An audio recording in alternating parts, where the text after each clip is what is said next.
Okay, so this is a quick unedited video to address some of the questions. I made a post on the Women's Personal Finance group, and there were 97%.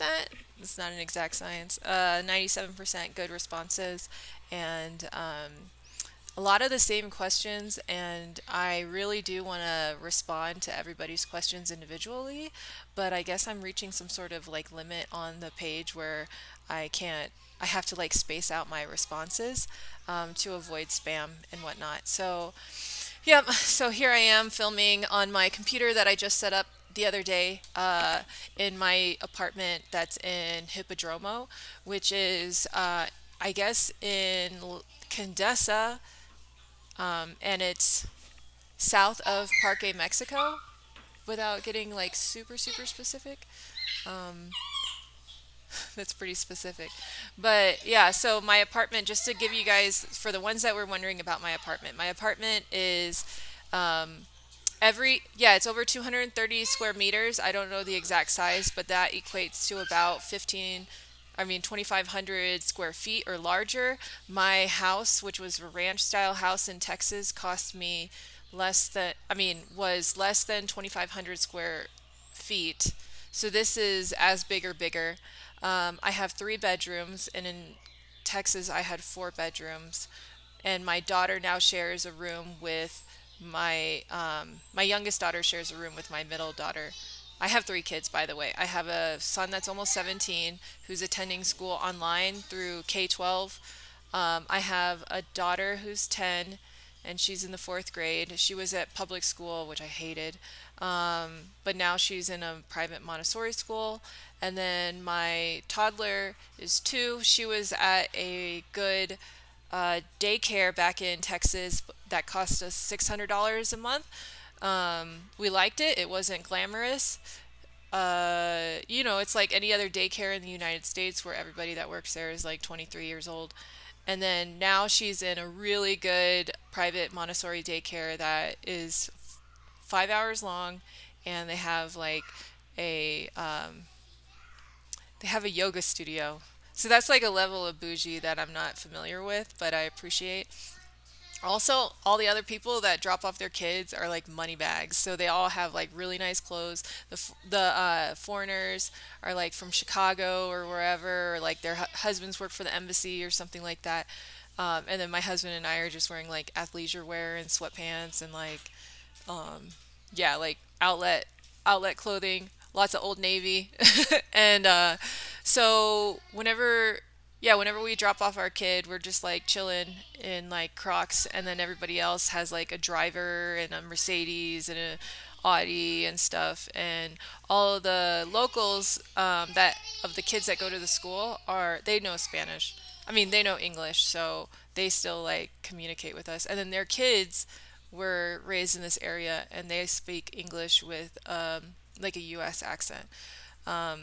So the school's really good. Uh, Something that I couldn't afford in the United States is to send my kids to a school that's like this. Previously, my kids went to a Montessori school in St. Louis, which I really loved.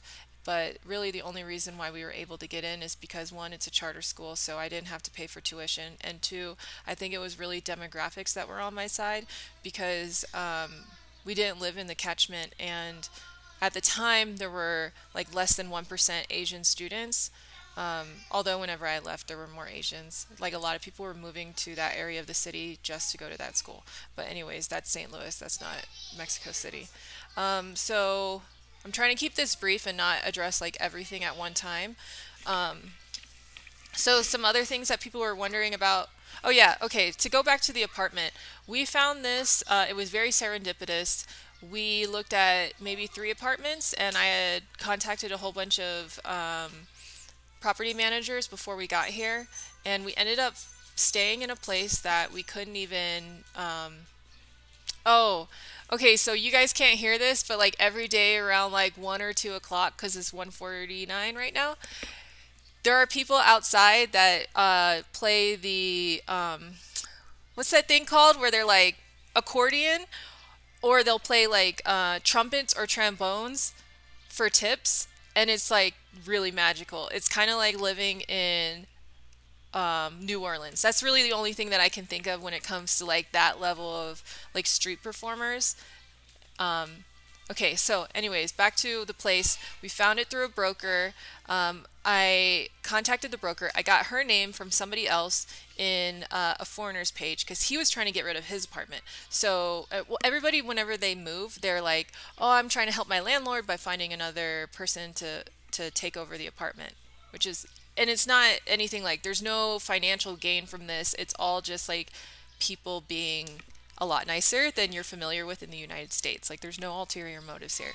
And then so I originally went to his apartment and it was really nice. It was 150 square meters and that was plenty for what we needed.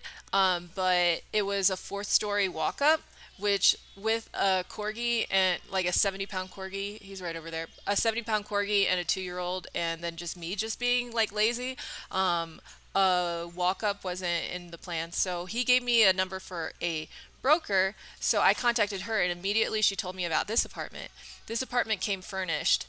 And that was something that was desirable to us because we didn't want to have to, sell all our furniture in the United States and then come here and just buy it again. And I know from looking online that a lot of the things at IKEA actually cost more here than they do in the States.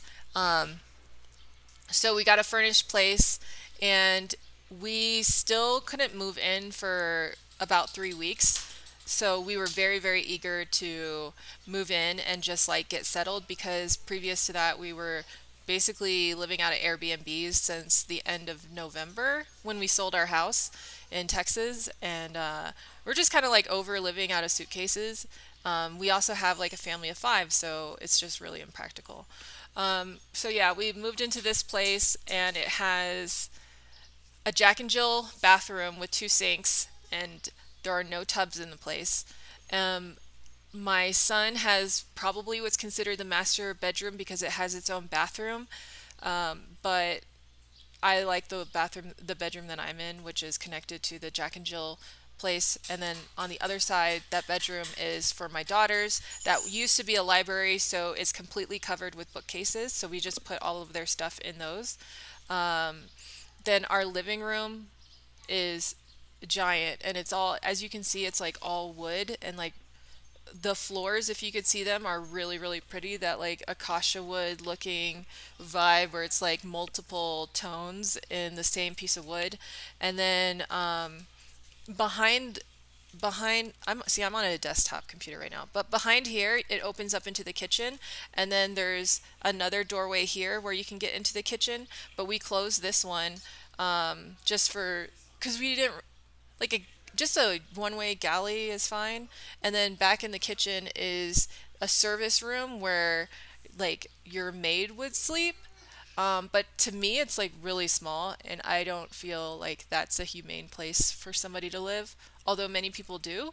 Um, so we just call it like Dobby's room, and that's where our washing machine is. We don't have a dryer. We could buy one, but right now, like where in front of me is my balcony that spans the length of my apartment, and we just hang our clothes out there. We could go up to the roof and hang our clothes because it's a giant roof with lots of lines where everybody hangs their clothes, but I like just the convenience of having my clothes right here. Um, in the past, I've also hung clothes just because I want to be more environmentally conscious, and so I'd like to keep that up and not resort to what do you call it? Buying a dryer. But you could also, if you don't want to dry or don't want to do any laundry at all, you can always send your clothes to a lavanderia. Of course, I'm butchering these, right? But like a wash and dry place, and it's three was it 75 pesos per kilo, I think. So roughly a little over 2 pounds of clothing, and they will wash it for 70 pesos. So that's about 350 US, a little bit less than 350 US. The only experience that I have for something like that is like whenever I was in Cancun staying at an all-inclusive, I think it was $8 per kilo, and this one is 350. So I mean, that's amazing. I probably won't use it. I have a lot of laundry, family of 5. So I don't feel like carrying that over to a place. Like the convenience would just neutralize by that point. Let me think what else. So we have a doorman that lives in the building and he does all the maintenance. We pay about $75 a month for maintenance. I don't think I mentioned how much our rent is. It's 29,000 pesos. So if you just do like rough math, it would be like what do you call it?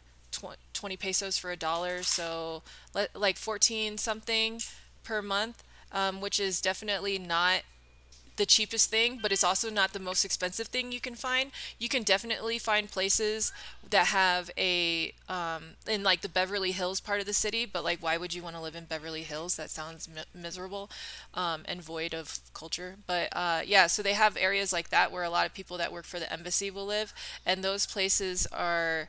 And it doesn't even have to be 7,000. You can find it for like 3,000 or less, but it'll have like a water park, a playground, a dog park, an Olympic sized swimming pool. uh, oh, and the water park is like an indoor water park. I don't know if I said that. What else do they have? Like virtual golf, like a gym, rock climbing wall, like amenities that are so unnecessary. So yeah, you can find that like 15 minutes from where I live. Or even south. My husband went to go pick up something from Facebook Marketplace at this lady's house. We don't know how much it costs, and I don't feel comfortable asking her how much it costs. She had an elevator that opened inside of her apartment, which just reminds me of a like a movie where like the villain's office has a elevator that's like right across, and then he like shoots them or something like that, or there's like a trap door with sharks underneath. But yeah, he said it was like a military compound and it was nothing but apartments, and you have all those amenities, but like outside of that there's no like community from what he could gather. And this is just him being in an Uber and picking up this thing that was a stupid purchase of mine. But so I wanted to finish up on like what the house is costing us. We paid a 1 month deposit and it's all through bank transfer. So we use TransferWise. So there is a fee for that to take into consideration. What else? We, the utilities are all still in the owner's name and we're just going to pay the bill. And the gas, I think, is totaled up by everybody in the apartment, and then we pay like a certain portion. I'm not sure how they figure who owes what, but there are 8 apartments in this building, and everyone has their own floor. And I looked at the bill from last month, and it looked like it it wasn't the same. It wasn't like they just divided by 8. Maybe they figured out, maybe there's a way to figure out like usage, but there's like one person in the building that collects all the money and then pays the bill for that. The other bills, we would just take the invoice over to OXXO, which is like a bodega here, and then you would pay the bill, and then when I get the receipt, the landlord wants me to just take a picture and email it to her, or send her the picture on WhatsApp. But the utilities are supposed to be like super cheap, like $100 or something like that. Whereas in the United States, you would spend like $200 or $300 for electricity. Water bill, if you wanted to water your lawn, which is a whole issue that I have, that could be definitely over $100. And then the grid doesn't even work in Texas, so like you're paying and it's like you have no electricity, so it's very silly.